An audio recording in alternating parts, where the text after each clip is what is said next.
Hi, this is Stephen Key, and today I want to talk about when companies tell you no. Ugh. Okay, so you come up with this great idea, and you go ahead and you do a Google product search, and you don't find anything. It's fantastic.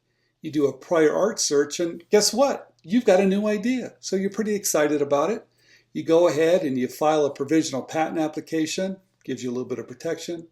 You build a sales sheet. You get a designer on Elance to bring your idea to life for under $50. Fantastic. And you find a company that you think is a great fit. So you go ahead and you call them, or maybe you go to their online submission process, and sure enough, you get your idea into this company, right? You're excited. You're waiting by the phone. Don't ever do that. But you're waiting by the phone. Guess what?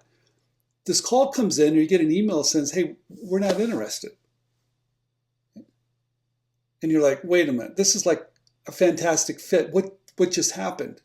I want to talk about the 10 things today that can go wrong. And this has happened to me, and I know it's going to happen to you sooner or later. So we're going to talk about what can go wrong and how you can work through those issues. So the first thing, number one, you have to make sure that when you're submitting your idea to a company, it's the right fit to their product line. For example, if they're selling apples and you show them an orange, it's not going to work. And I'll tell you the reason why. That's going to probably require new manufacturing. They'll probably have to set up new distribution. Maybe it's a new buyer. It's like reinventing the wheel for these guys. They're lazy. They don't want to do that. So make sure your idea fits perfectly into their product line. That's number one. Number two, you're going to run into companies that, hey, they just don't take outside submissions. Crazy. They're old. They're a dinosaur. If they don't take outside submissions, they've got this attitude, hey, if it's not invented here, we don't want to see it. So go on to the next company. Those guys are old. I know who they are. I'm not going to name names, but I know who these guys are. But they just have a terrible attitude. They haven't embraced open innovation. They're paying a lot of guys in the back room to come up with ideas, and they just don't want to deal with this. So what? Go on to the next guy. And even if one person says no within the company, we don't take outside submissions, call back later. Ask for someone in sales, and then see if you can get in. You'd be surprised how many times the right hand doesn't know what the left hand's doing. Okay, great. The third thing is, what if they say they require a patent? That they don't take outside submissions unless it's patented. You know what that is? That's bull. That's what it is, you guys. Forget it. Companies are saying that you have to have a patented product. Those are still traditional old companies. You and I both know that it's speed to market. You could file for a patent. It might take you 4 years. You might miss the launch of a product. You might miss the opportunity. So when they're asking for a patented product, guess what? They're not really interested in it. So go on to the next group. Let's say you submit an idea and they come back to you, and maybe they just say no, and you ask why. I want to talk about that. Always ask why. And maybe they say it's too expensive. Like you put too many bells and whistles. Oh gee, we would never do that, would we? Of course we do. We keep on throwing stuff on top of it. It does this, it does this, it does this, it does this. Before you know it, it's too expensive to manufacture. It doesn't fit that retail perfect magic price point that they're looking for. So if you've got that information, they say it's too expensive, go back, revisit it, take out some of that stuff you've thrown in there, and maybe simplify it a little bit. That might give you a better opportunity. Companies might say, let's say they say no. Let's say you start negotiating with these guys, and they're interested, but for some reason you've top loaded the deal. You've asked for too much money. Oh, why would you do that? That happens all the time. You don't understand the process. You don't understand the position they're in, and you don't really know what to ask for. So what happens? You end up asking for something that's not realistic. That's what gives us a bad name out there, you guys. So understand the process, understand the language, and don't top load a deal by asking for too much money.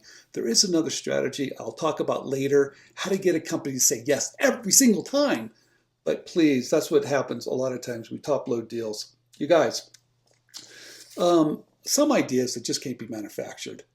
At the end of the day, For some reason, you don't know anything about manufacturing processes, and you send them some idea, and you've even filed a patent on it. And guess what? They don't know how to manufacture that. Or if they do, it's going to require a new piece of equipment. You guys, that's a killer. I can tell you right now, if it's going to be too much work, if they've got to spend some money on an idea that they don't know if it's going to work or not, and you don't even know how to help them, sometimes we think, I'm going to give them an idea and they're going to do all the work. That doesn't work that way. If it's got some manufacturing issues, you really need to understand it yourself. And if you don't, and it's going to require a new piece of equipment, I can guarantee they're going to say, no. It happens all the time. It's happened to me. You guys, sometimes it's just too small a market. That's right. I know. We come up with this great idea, and they know their customers really, really well. And maybe you threw out some numbers of how big the market is, but truthfully, they know their business, and they should know their business if they are successful. And maybe what you're showing them is just too small for them to get involved. So, okay, so what? Come up with another idea that's got a bigger market. Maybe you show them an idea that they're currently working on in the back room. Wow, they have a good idea too? That happens all the time. You spin an idea, and guess what? They're working on the same thing. They say, we're not interested, and maybe they'll tell you why. Sometimes they will, just to protect themselves.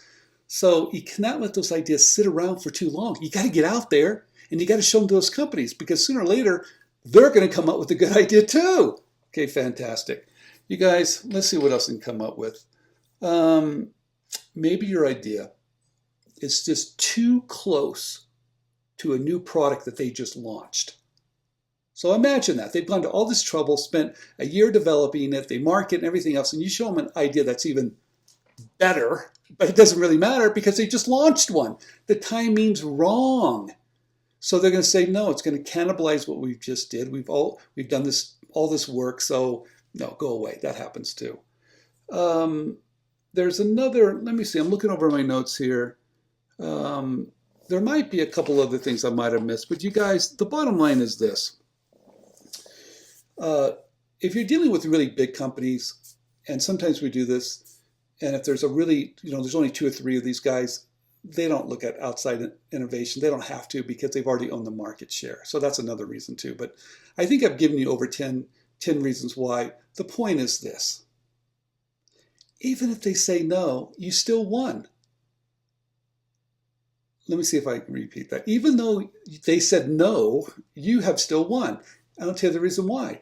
The guys that are really good at this understand that they're going to get a lot of no's. That's perfectly fine. Get the no's, but keep the doors open. Be a professional, right? You guys, thank them for reviewing your product idea. Ask them if you can submit more products. Study their product line and keep on submitting ideas to them. That's how you become successful. The doors are already open. You know the product line. You know the history. And before you know it, they might even ask you what they're looking for. That's called a relationship. That actually works. So don't just disregard that. You guys, submitting ideas to companies, it's a fun thing. It's exciting. You're going to wait by the phone, but you're going to get a couple no's. But remember this, all it takes is one yes, right? It just does. It's a numbers game, so never give up. Once again, this is Stephen Key. Thank you for listening. If you like this video, give me the thumbs up, and I'll see you next time. Thank you very much.